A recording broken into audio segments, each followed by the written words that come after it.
Kafka is a loser, middle-aged man whose job is to clean up after the defense force defeats giant monsters known as Kaiju. However, one day, his life suddenly takes a turn when a Kaiju gets absorbed into his body, and he unexpectedly gets extraordinary powers. A giant Kaiju attacks Yokohama, forcing the city to evacuate as the military moves in. Helicopters fire at the creature until the Defense Corps' 3rd Division, led by Mina Ashiro, finally takes it down. Kafka Hibino, who works on a cleanup crew, arrives afterward to handle the remains. As he's cleaning, a Kaiju organ suddenly bursts and injures one of his co-workers. Kafka angrily remarks that people like him never get credit, unlike the Defense Corps heroes. Later, he's watching reporters talking about Ashiro and remembers their childhood promise to fight Kaiju together. At work, Kafka meets a new recruit, Rino Ichikawa, who says he dreams of joining the Defense Force, and Kafka mutters once had the same dream, but gave up after failing the entrance test. They're both assigned to a clean Kaiju intestines, and after work, Ichikawa tells him the Defense Force has raised its age limit for applicants.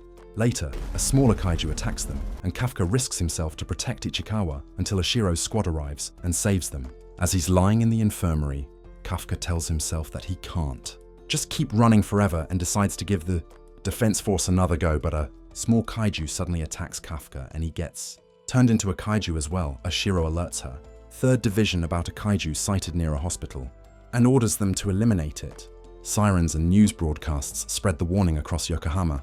Meanwhile, Kafka, Ichikawa, and an old man try to flee the hospital after Kafka isn't able to prove he's harmless. Ashiro soon learns the Kaiju has left the hospital and is moving toward an evacuation zone, the same area Kafka and Ichikawa are heading toward. While running, Ichikawa wonders if Kafka is still himself, as Kafka's body keeps changing in strange ways. They joke about him joining the Defense Force, and Kafka suddenly senses danger and identifies another Kaiju, the one from their first battle. When it attacks a young girl and her mother, Kafka quickly steps in, saving them and destroying the monster with one powerful punch, after which the child thanks him. Later, Ashiro arrives and mutters that she'll destroy all Kaiju. A few months later, Ichikawa reveals Kafka's form has been given the name of Kaiju number 8. They both pass the Defense Force's first test and prepare for the next round. They meet a girl named Kikoru Shinomiya, who immediately notices Kafka smells like a Kaiju. Ichikawa distracts Kikoru so Kafka can move his car, seeing which, she mutters that this exam might actually be fun. In the fitness test, Kafka realizes he can't keep up with the others at all. A while ago, Kafka and Ichikawa discuss how there are 2 tests, fitness and aptitude, and Kafka admits he needs to get the best grades he can in the fitness test. Later, Ichikawa points out that Kikoru is the top contender among the recruits. When the second phase begins, Vice Captain Hoshina explains they'll need to capture and eliminate live Kaiju using specialized combat suits that enhance their strength. Kikoru ranks highest in power, while Kafka ranks last. On the battlefield, Kikoru quickly proves her skill, while Kafka and Ichikawa focus on supporting roles. Using his cleanup experience, Kafka helps others defeat a monster by revealing its weak point so they thank him. However, Kafka is soon attacked and seriously injured by another Yoju.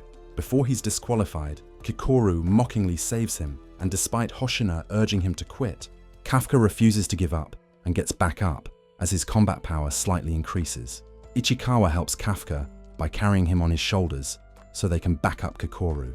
Hoshina laughs at their teamwork, while Kikoru single-handedly wipes out the remaining monsters. The test ends, medics are called in, and Ashiro and Hoshina praise Kikoru, revealing she's the Defense Force General Director's daughter. Hoping to impress her father, Kikoru gets ready to brag to Kafka, but is suddenly attacked by a talking Kaiju whose minions revive nearby. The creature restrains Kikoru and unleashes a stronger Honju. Despite orders to evacuate, Kikoru keeps fighting but gets overwhelmed. In a flashback, Kikoru's father sternly tells her to always be perfect for the sake of the nation's future and for her later mother's sake. Presently, as the Honju prepares to kill her, Kafka suddenly transforms and defeats it with a single punch. Before it regenerates, Kafka hurriedly tells it to stay dead. Kikoru is stunned to learn Kafka is the Kaiju, but he asks her to keep it a secret. Ashiro and Hoshina arrive to handle the aftermath, and later, Ashiro thanks Kafka and Ichikawa for rescuing Kikoru. Meanwhile, the talking Kaiju reverts to its human form and joins the cleanup crew.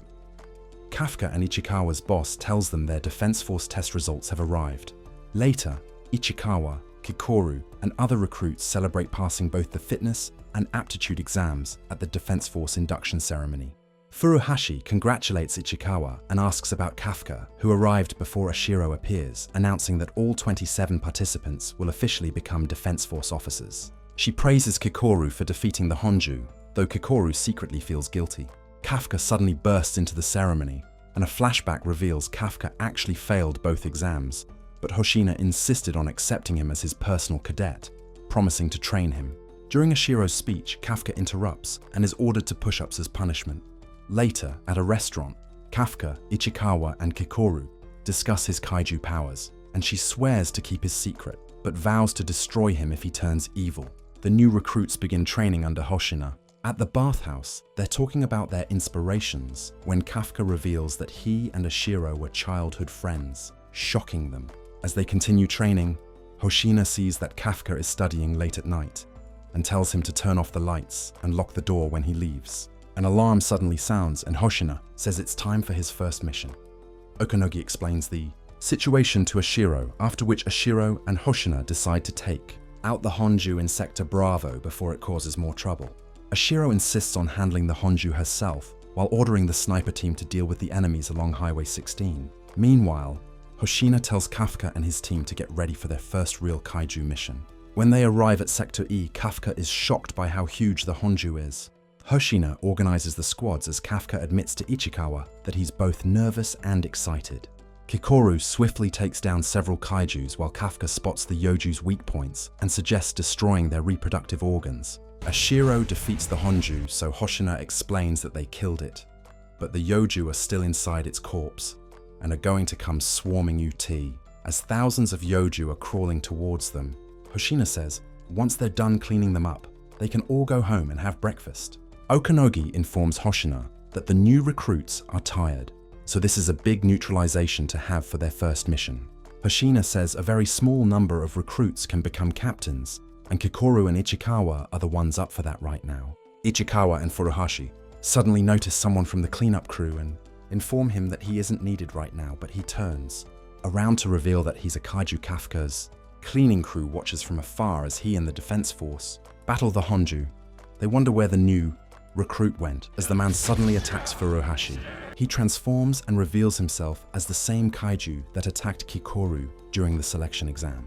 He swiftly stops Ichikawa from contacting command and attacks again, but Ichikawa dodges the blow and tells Furuhashi to escape for reinforcements. As Furuhashi runs, he remembers what Hoshina said about surpassing limits and thinks about how slow his progress is compared to Ichikawa. He heads back and saves Ichikawa from another attack, declaring that he's going to fight with him so the Kaiju traps them, saying they can only escape by defeating him. As they fight it, Ichikawa gets injured. Meanwhile, Hoshina learns they've lost contact, and Kikoru warns Kafka that the intelligent Kaiju is nearby.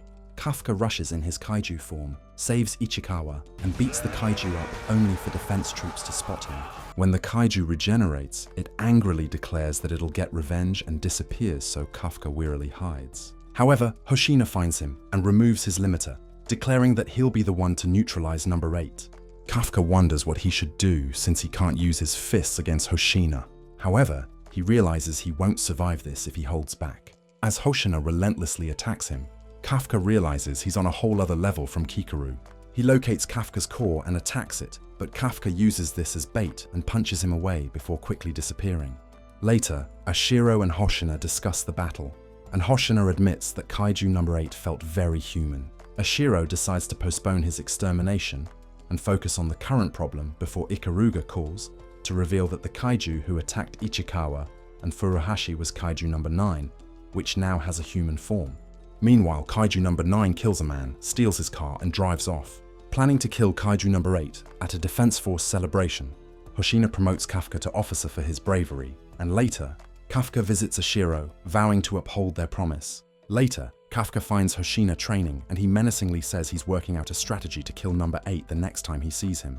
Kafka says he'll do his best as well, so Hoshina teasingly tells him to not get too cocky, but says he can have 1% of his expectations. Hoshina is studying number 8 and wonders what's happening to the Kaiju these days. Meanwhile, Kafka vows not to disappoint him. Just as he prepares to rest, a meteor shower strikes multiple Defense Force bases. Okanogi quickly informs Hoshina, who immediately mobilizes all available troops, ordering them to lure the invading kaiju toward the training grounds. Kafka contacts Hoshina and says wyvern-type kaiju never travel in packs, so someone might be commanding them, and Hoshina soon spots a daikaiju giving them orders. Okanogi confirms that it's a major threat, and as Hoshina fights the daikaiju, Kafka orders Ichikawa's team to attack the wyvern's armored backs. But their attacks fail until Kikoru arrives wielding a massive battle axe designed specifically for her power. In a flashback, Ashiro and Hoshina give her the weapon and name her the Defense Force's third strongest officer. Presently, as Kikoru and Ichikawa are fighting, Kafka rescues a soldier named Minase and helps evacuate the wounded, while higher-ranking officers join the fight. Meanwhile, Hoshina duels the daikaiju relentlessly until it transforms into a monstrous new form that releases a deadly toxin. Okanogi hurriedly says its fortitude is rising alongside the heat and has reached 9.0. Number 10 continues fighting Hoshina, who pushes his combat output to the limit but is soon overwhelmed. In a flashback, a man once told Hoshina to abandon his dream of joining the Defense Force, saying his swordsmanship was useless in the modern kaiju era. Despite losing his maximum release power, Hoshina insists he can still fight and refuses to back down. As Kaiju number 10 overwhelms him, Hoshina recalls when Ashiro surprised him years ago by inviting him to join the Defense Force, saying she needed his sword skills to complement her own. He determinedly continues fighting, but Kaiju number 10 is too powerful for him, so Kafka races to help. But Ashiro arrives first and directly fights number 10.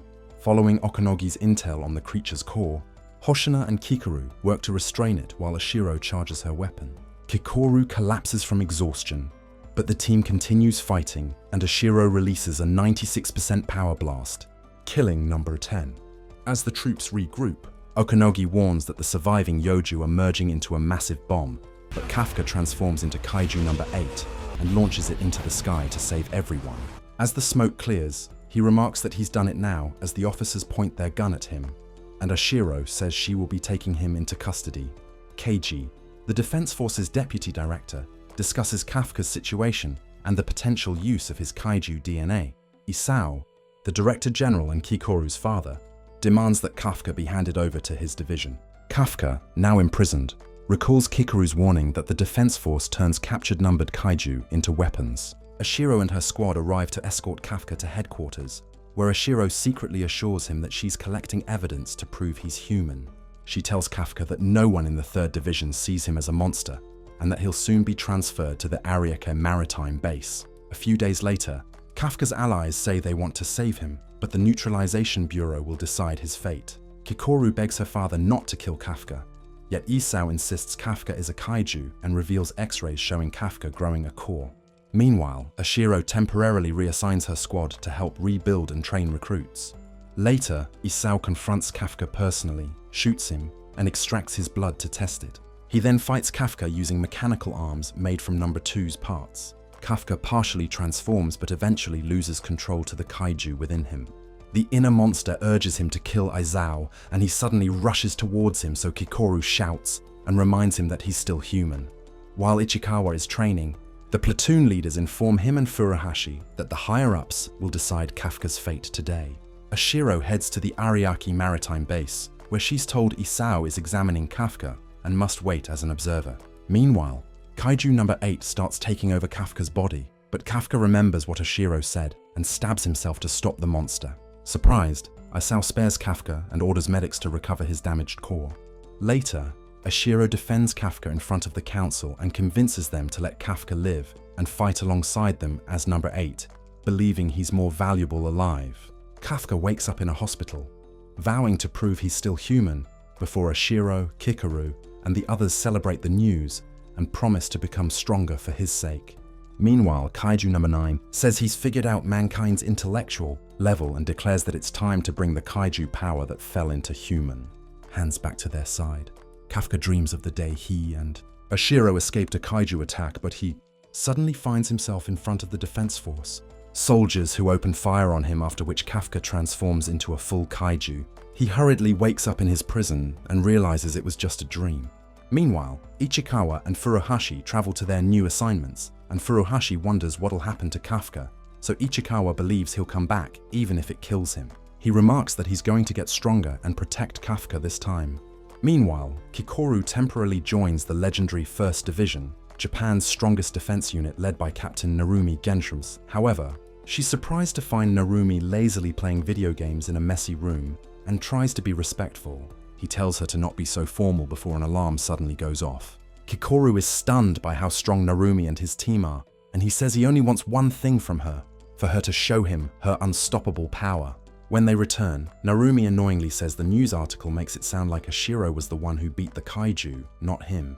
After 5 days, Kafka is summoned before Isao, Kikoru, and the 1st Division, and Isao reveals that Kafka will be joining them from now on. Kafka determinedly salutes Narumi, who just tells him to show his strength and results. A huge earthquake causes hundreds of ant-like Kaiju to swarm out, so the 1st Division is immediately mobilized, and Narumi rescues 2 siblings moments before one of the creatures kills them.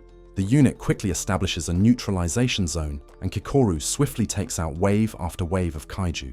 When it's Kafka's turn to defend his position, he tries to transform into his Kaiju form, but he unexpectedly realizes he isn't able to do it. As he's struggling, Number 9, who previously escaped during the 3rd Division battle, senses Number 8's presence and appears from the head of an ant Kaiju. Multiple versions of Number 9 begin appearing throughout the city, overwhelming the defense force. The fallen ant Kaiju revive and mutate into stronger variants, overwhelming the defense force. Kafka desperately tries again to transform but fails, leaving himself vulnerable until Kikoru steps in and saves him from Number 9's attack. While another Number 9 clone fights Narumi, Kikoru rescues Kafka from Kaiju Number 9's attack, but no matter how hard he tries, Kafka can't transform into Kaiju Number 8. Kikoru remembers her late mother, a defense force captain who died in a Kaiju attack. After that, Kikoru swore to become strong enough to protect everyone around her. Presently, she swiftly slashes Kaiju Number 9 apart, suspecting it's somehow preventing Kafka's transformation.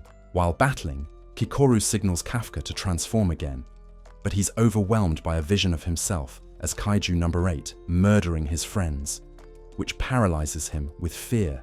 Meanwhile, Narumi fights a Kaiju Number 8 replica that learns and adapts to his every move. He quickly activates Retina 01, a vision-based power derived from the 1st Kaiju that allows him to predict his opponent's attacks and manages to kill the replica. Back on the main battlefield, Number 9 grows stronger, and Kafka finally realizes his transformation is blocked by fear, his dread of losing control like before. Kikoru reminds him to trust himself and his allies, which allows him to transform fully and land a powerful attack on Number 9. As Kafka defeats Number 9, Kikoru finishes off the returning ant Kaiju. The defense force celebrates their victory until their scanners pick up another Kaiju signal. Moments later, the remains of Kaiju Number 9 reveal that the real one is still alive and plans to take back Kaiju No. 8's power, and Kafka realizes the Kaiju he fought wasn't the real body. Kaiju Number 9, disguised as a human inside the control room, suddenly appears and attacks Isao Shinomiya, so Kafka and Narumi rush to help, while Isao uses his full power with the No. 2-based combat suit. Even with his attacks, Number 9 keeps adapting and growing stronger, so Isao pushes himself to the limit and fires a massive Number 2 style energy blast. However, the attack isn't enough, and Number 9 survives, absorbs Isao's body, and merges with him, gaining No. 2's power. When Kafka and Narumi arrive, they find Isao dead. Shocked, Kikoru attacks Number 9, and Narumi decides to take it down. It starts to escape, but Kafka attacks it as well, so it says it now knows how to deal with him, unlike what happened last time. Kikoru depressingly watches as Kafka and Narumi relentlessly attack Number 9. They're able to overwhelm it, and Number 9 realizes its last true hurdle really is Kafka. However, it causes a huge explosion and manages to escape before being completely killed, seeing which Kafka frustratingly starts crying. A funeral service is held for Isao, but Kikoru doesn't attend it.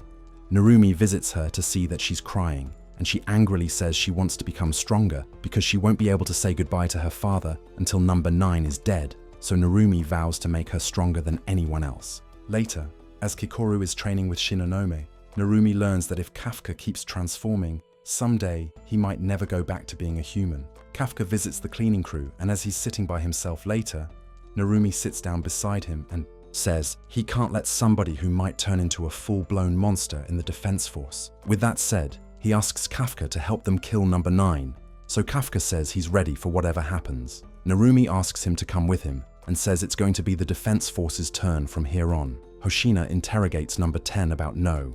9 and discovers that number 9 is actually number 10's creator. Number 10 agrees to share information about number 9 on one condition. It wants to be turned into a weapon that is only wielded by Hoshina.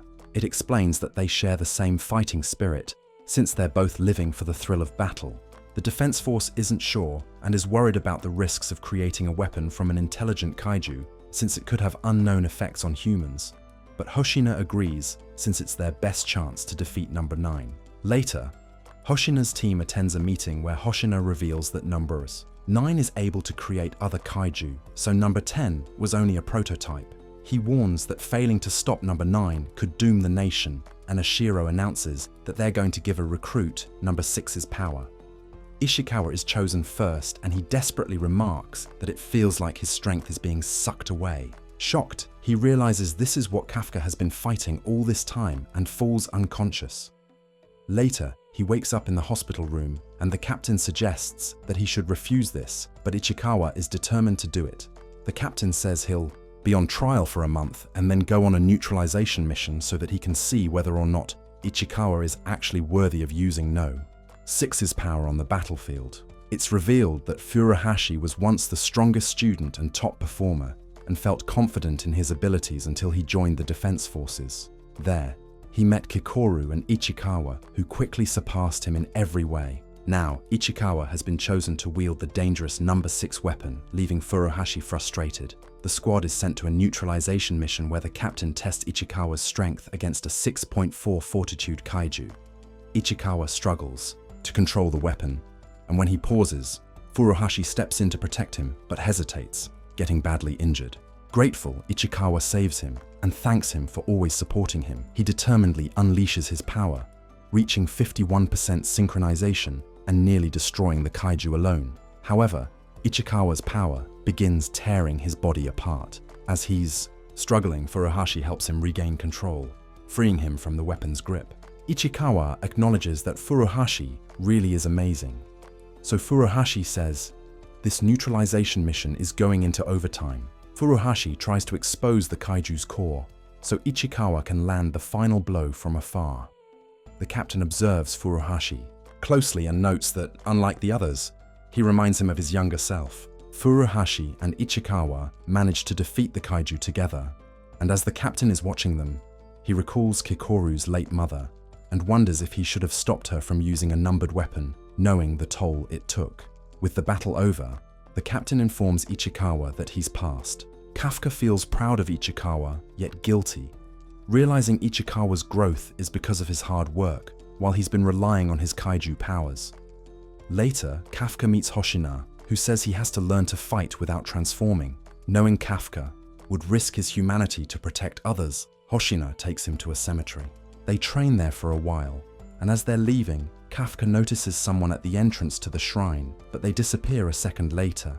Inside his body, Isao struggles to resist number 9's power. Meanwhile, Kafka trains with Hoshina using an advanced anti-kaiju combat method Isao once practiced to help Kafka extend the time he can stay transformed while preserving his humanity. During a break, Kikoru visits to deliver Kafka's communication terminal. He hesitates to use it since he's still anxious about facing his old 3rd Division teammates after revealing himself as number 8 2 months earlier. Eventually, he gathers the courage to check it and receives a call from Furuhashi. Ichikawa and Furuhashi reassure him they don't hate him, and as Kafka reads more messages, he realizes his friends have only been worried about him. Meanwhile, Isao wearily realizes his mind is fading, so all he can do is entrust this country's future to Kafka. Across Japan, kaiju eggs begin to stir, and non-aggressive kaiju start being seen. Meanwhile, Kikoru is assigned to wield number 4, her mother's former weapon, and as Kafka shares lunch with Ashiro, another disguised kaiju appears and starts attacking civilians. The defense force starts receiving calls from all over Tokyo about kaiju sightings, and Tokuda's daughter is almost eaten by a kaiju, but Narumi swiftly kills it. Kikoru heads out with her new weapon and swiftly starts killing the kaijus one after another. As Hoshina is getting ready with his weapon, Okanogi warns him that it's too soon to be using it in actual combat, but he says if they're going to surprise number 9, they need a gamble like this. However, when he's dropped into an area filled with kaijus, he's not able to hold his own, since he and No. 10 aren't synchronized. In the end though, Hoshina is able to fight alongside number 10 by aggravating him. Meanwhile, as giant kaijus are prowling around, Kafka asks Shinonome to let him fight, but she says his role is to fight number 9 itself, so Ashiro takes one of the giant kaijus out and says she'll handle this. Shinonome is shocked to see that Ashiro can hit the kaijus from 20 kilometers away before Ashiro takes down all the kaijus in the area. However, the others are still not sure of what number 9's plan is, and other kaijus above fortitude 9.0 suddenly appear in front of all the platoons, shocking Okanogi, who remarks that this is much more than they can handle. As the captains and Shinomiya start fighting the kaijus, they get overwhelmed and realize each of these have been designed to defeat a specific captain. Shinonome unexpectedly runs into a kaiju and is about to give up, but she remembers how she was chosen to be the platoon leader and determinedly tries to defeat it to buy the others time. However, it punches her into the ground. As it's about to kill her, Kafka instantly saves her and assures her that he won't lose, declaring that kaiju number 8 will be joining the fight now.